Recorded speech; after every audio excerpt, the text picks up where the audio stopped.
Torohevitra ara-pahasalamana eto amin'ilay cœur et la voix de Madagasikara. Ho resahantsika miaraka amin'ny Dr Fidiny mahakasika ny AVC. Afaka mba hazavainao tompoko inona no mahasamihafa ny navy karazana AVC isan-karazany? Ny AVC accident vasculaire cérébral dia ozy ny malagasy hoe tapaka lalan-drà. Misy karazany roa izy io na izy io tsetsina ao anatin'ny roa izay resahantsika izay dia avy eo misy apahana antidoha zany tsy mahazo rà, dia tsy zakan'ny antidoha mihitsy izay tsy mahazo rà zay fa maty zany ilay apahana tsy mahazo rà iny.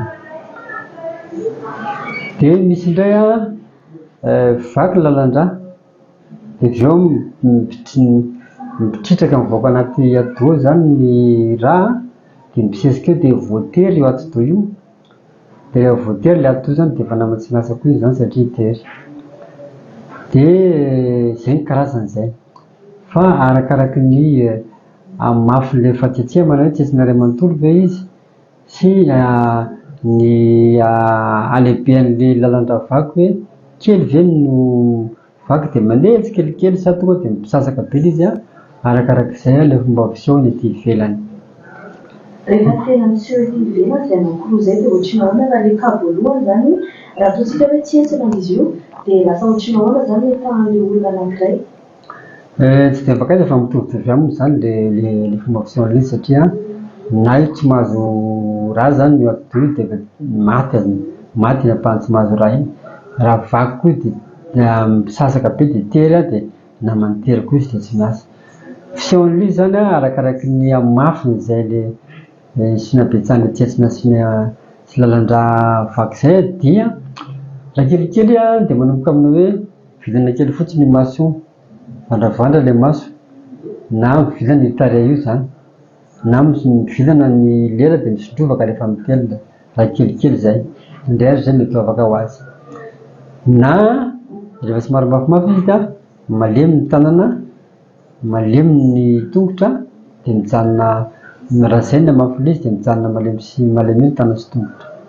Raha tena mafimafy izy dia lasa mety malemy vatana manontolo dia ireny torana ireny tsy maheno inona hoe dans le coma hotsika izay dia mety maty mihitsy raha ohatra.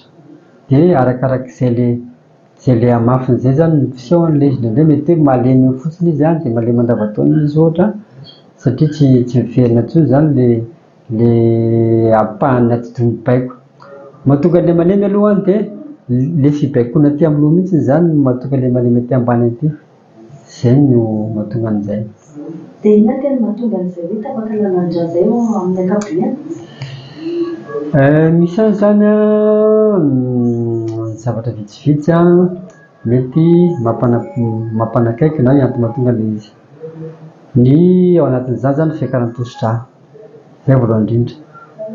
Dia faharoa zany ireo olona mora voan'izay zany dia ny olona vaventy, ny olona matavy zany, ny olona tsy manao asa vatana firy, ny foana sigara, ny fisotroana toaka, anisany mahatonga an'izany, anisany mahatonga an'izay daholo.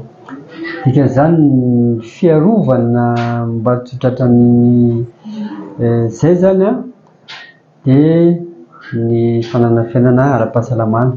Ny navy moa zany voalohany ilaina ny fampiasam-batana, faharoa miezaka mba tsy hatavy zany, dia inona no mahatonga an'izany? Ahena ny sakafo zany, ahena ny sakafo indrindra fa sakafo mampatavy dia ny lipida sy ny glucide anatin'izany ny vary, ny haninkotrana, ireny mofo vita amin'ny lafarinina ireny ahena daholo ireny. Dia janona ny sigara, janona ny toaka. Dia tsika kosa mila ampy torimaso tsara, ady mivaly ny torimason'olona amin'ny ankapobeny. Ny sakafo tokony ara-pahasalamana ahitana sakafo telo moa zany amin'ny ankapobeny, ao ny protéine, anisan'izany ny hena, ny trondro, ny atody.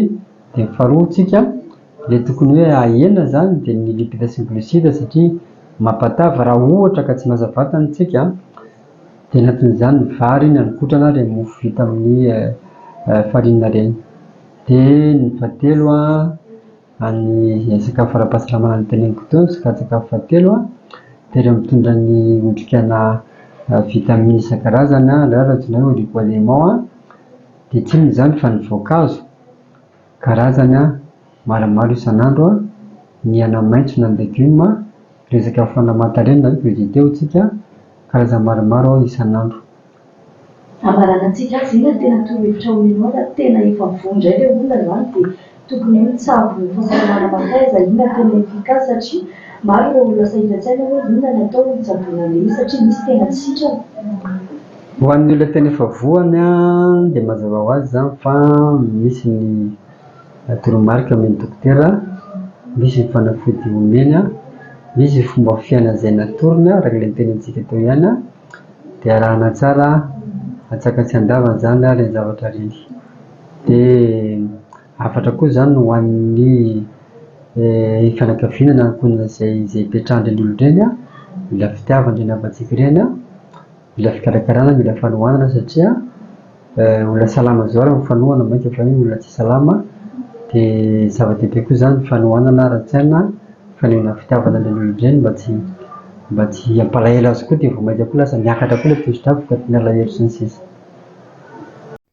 Isaorana Dr Fidy nitondra an'izay fanazavana izay, isaorana ihany koa ianao nanaraka hatramin'ny farany, manome fotoana ho antsika rehetra ho amin'ny manaraka indray.